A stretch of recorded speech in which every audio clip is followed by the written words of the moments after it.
Hello, hello, hello. Welcome back to my channel. If this is your first time here, my name is Taneza. I'm the mom of 3 amazing kids living in the heart of New York City. Welcome to a review, Married at First Sight, season 16, episode 4. It was entitled Honeymoon Hiccups. Let's jump right in. All right. Sorry, guys. I'm fiddling with my hair. Wedding night, Kirsten and Shaquille. Shaquille carries Kirsten across the threshold. Kirsten said that the whole thing was a lot. And I was questioning, like, what did you expect when you signed up to do this? Shaquille finally does what she wants and asks for a kiss. But then he gives her an out. And she decided to make him wait. He should have been like, can I kiss you, period, not may I kiss you, or do you want me to make me wait? Because, again, he did what she wanted. She wanted him to ask. He asked. Kirsten. Cut to Dominique and McKinley. They're actually having a drink. I thought this was really, really cute. They're having a drink in their room, like a nightcap. But why does McKinley, when they get ready for bed, he looks like he's going out to the club? Like, why are you wearing a chain? He's like wearing a black t-shirt, some shorts. He got a gold chain on. Why did he put a chain on to go to bed, you guys? Dominique has a body pillow between her legs. I was like, is that necessary? Once you get married, you got to stop doing certain stuff. You don't need it. You have a whole human next to you. They do kiss goodnight. They seem to both enjoy it. Jasmine and Airis. Airis wants Jasmine to be too tired to do the do. And he tells her, I love your evening wear. Gina and Clint. I think Clint's going to be the one that I imitate. Like, he's going to be the one I joke on. All out of love. All out of love. Clint does carry Gina across the threshold. Clint looks like he has rehearsed these lines and is in a play. In particular, when he says, you have exceeded every expectation of the best case scenario that I could have thought, and today could have gone so wrong. I was like, are you drunk? are you tipsy in the sauce? It sounded like he was reading a line, right? They both say that physical attraction is there. And he says, I'm excited to explore that. After unbuttoning her dress, Gina is happy. If it escalates, game on.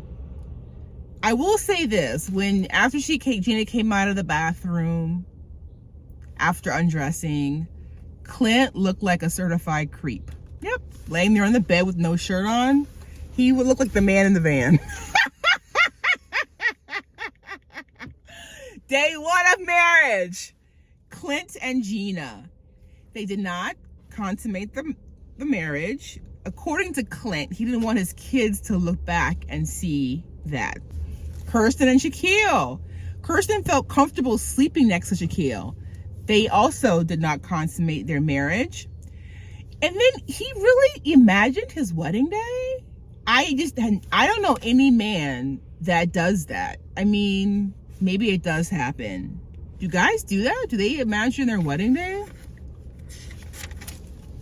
Dominique and McKinley. No sex. They did cuddle. So far, McKinley is sweet and thoughtful, and Dominique feels a connection. Nicole and Chris. You guys, Chris looks exhausted. He looks exhausted. His lines are a lot. He said to her, they were talking about pet peeves and like, do you run late? Are you on time? And Nicole says she runs late. I literally wrote down every word he said. Chris says to her, it shouldn't be, talking about running late, because of makeup. Because you are a natural beauty. You don't need it. Nice, but a lot. He's a lot. Maybe if he didn't go so over the top, he wouldn't be so tired. I digress. Jasmine and Airis. You can tell, I was annoyed by this next scene. You could tell they were re-waking up for the camera, if you know what I mean. It wasn't like a natural, like, oh. It was like he was laying there and they're like, action. He's like, woke up right away. He jerks up. And while they're eating, I would be personally be annoyed by Airis if he was like, you're eating swine. Not swine, like, you love bacon too. That's annoying. So his cousin, we stan Airis's cousin. Quote, I thought he was crazy. This just came out of nowhere. He speaking about Airis, woke up one day and he was getting married. Kirsten and Shaquille. Kirsten meets India, a friend. Shaquille meets Kirsten's cousin Takima, Jasmine, and Elise, two of her friends. Dominique and McKinley. McKinley meets Dominique's aunt Tia, her mom Toya, and then her grandma Leah. They definitely want to hear more about him. They ask him, have you ever been engaged? He says no. They ask about who he's dated outside of his race. He says that he has dated white and Latina women. And I was surprised at the brunch with Dominique and McKinley's family. Not beers all around. Like, they were stressed.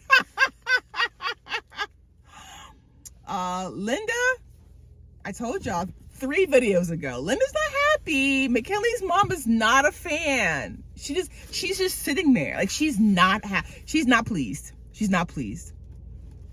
Dominique also meets Miley, McKinley's sister, and then his BFF Taylor. Not they describe him as sassy again. Dominique's mom tells McKinley that she is wholehearted and committed. McKinley's mom is not buying. She's not buying any of it one bit. She says, quote, I find it to be nuts. Nuts. Everyone sips their drinks. Like, they're literally sweating. Their brows are sweating. Mom is not happy with Dominique's answer about moving to Michigan. Dominique is born and raised in Nashville and plans to stay. Gina Clint, hugs all around. According to Clint, quote, she's so cool. Gina likes tall, dark, and handsome. Why is she describing her last relationship with these new people? Isabel is Clint's sister-in-law. Mark is Clint's brother. Cons. Gina does not have a lot of free time. Quote, we both live very full lives currently, and we're going to have to merge those worlds together, Clint says. Nicole and Chris. Chris meets with Mike, Nicole's stepdad, Nancy, Nicole's mom, and Mark, Nicole's dad. He considers them another set of parents. Hold up, Chris. Hold up. Her dad is tough.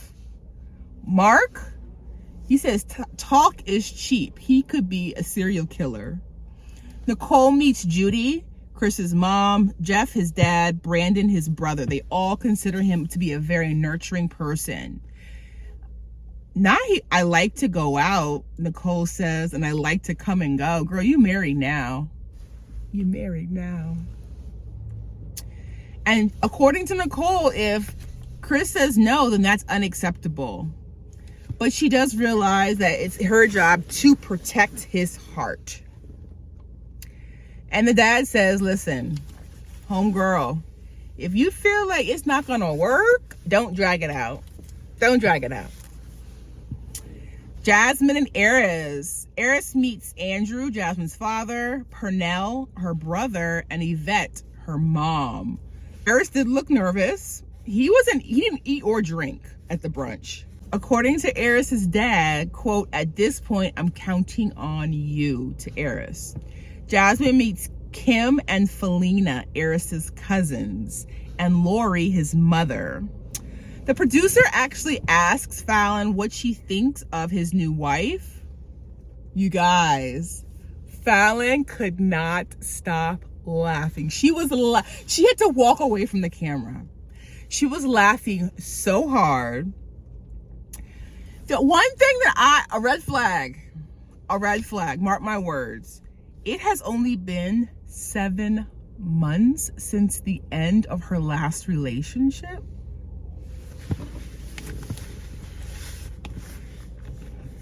Jasmine, that means literally you had been separated from your last relationship 5 to 6 months, 4 to 5 months before you started this whole married at first sight process. So you're telling me 5 months after the end of a relationship, you decide to get married at first sight. And she had the spiel. She's like, oh, you know how in a relationship, you're gone before you actually leave and you check out. Girl, no. You're married? Between her getting out of a relationship and Airis just sleeping with somebody the day before he found out he was getting married, 2 weeks before he actually got married, I don't know. I don't know if they're ready. I really, really don't. Kirsten and Shaquille. They seem to communicate well, especially when Kirsten says, what I hear you say is X, Y, and Z. So they're definitely good communicators this early on. Jasmine and Airis, they hug and they kiss after meeting each other's families and actually look genuinely happy to see each other. And when Airis asked Jasmine how did it go, Jasmine said it went. She's like, your cousin got your back. And she's absolutely right. Absolutely right. Airis feels like they have a lot of familial support. Jasmine, I love this moment. She is keeping it real. Chef's kiss and getting her hair braided for the honeymoon. Girl, you know, looking your best with some fresh braids. Nicole asks Chris if they're going to have sex on their honeymoon. She's a lot. She's back to being a lot again. I like the soft, sweet, sensitive Nicole. I thought maybe she had turned a corner. Nicole is back. She's doing too much. Why would you say that? What is he supposed to say? What's the right answer to that question? And Chris says, you know, if it happens, it happens. She makes him nervous, I said. And then another line, Chris and Clint, do they have these memorized? You'll look very beautiful every day in the sun laying next to me. I'm just gonna end that there. Kirsten and Shaquille. Shaquille has a research presentation for a conference in Jackson, Mississippi. He tells Kirsten that she's going to be able to, quote, see him in his element. And they have to go to the conference before going to their honeymoon in Jamaica. I personally love that he included her in this trip. I really do. I really think that was a great idea. And I think it's a plus for her to see her man like as a boss. I hope she's not going to just stay in the hotel the whole time, but that she'll see him in his element and they're going to fly to Jamaica when he's done. And of course, she's like, I can't believe I'm making sacrifices already. You know what? You got what you got. Like, he's a mover and a groover.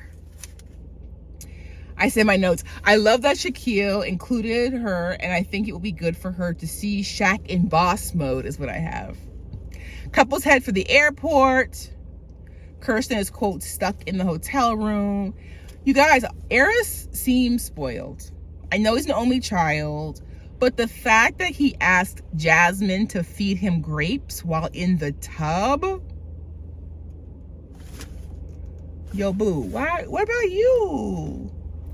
What about you doing that, Airis? Why are you telling your wife to do that for you? No. Nicole and Chris, they share stories of their exes. It's so funny. They said, I feel like I've known her my whole life, not just 3 days. All right, guys. that concludes my review for Married at First Sight Nashville, season 16, episode number 4. Please check out, I'll link below my first 3 reviews, and I will look forward to seeing you in my review for episode 5. Have an awesome day, and I'll see you in my next video. Bye for now.